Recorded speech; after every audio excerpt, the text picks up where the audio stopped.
Salam, hörmətli izləyicilər. Mən bugün sizinlə mərci şorbası bişirəcəm. Mərci şorbası bişirmək üçün mən bir böyük baş soğanı doğramışam və indi onu saraldacağım. Sonra içərisinə kub-kub doğradığım sarıkökü tökəcəm. Soğanım artıq saralmışdır. Mən indi onun içinə doğradığım sarıkökü əlavə edirəm. Və eyni zamanda suda ıslatdığım 2 stakan mərcini əlavə edib biraz da qovururam.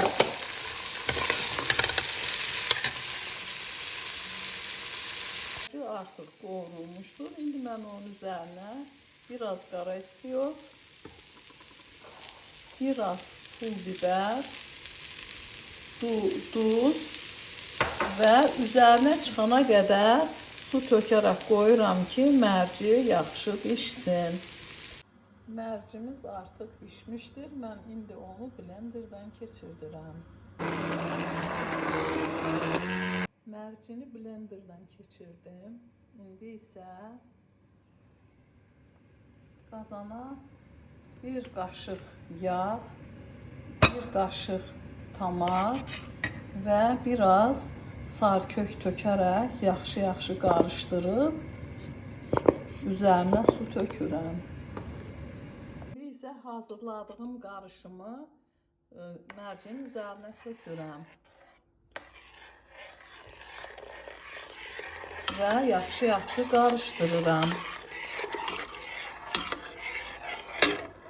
Şorbası artıq hazırdır. Mən indi onu servis edirəm. Zövqə görə hər kəs ona nanə də əlavə edə bilər və eyni zamanda limon da sıxa bilər. Yeyəcək və hazırlayacaq hər kəsə nuş olsun. Videomu bəyənib kanalıma abunə olmağı unutmayın.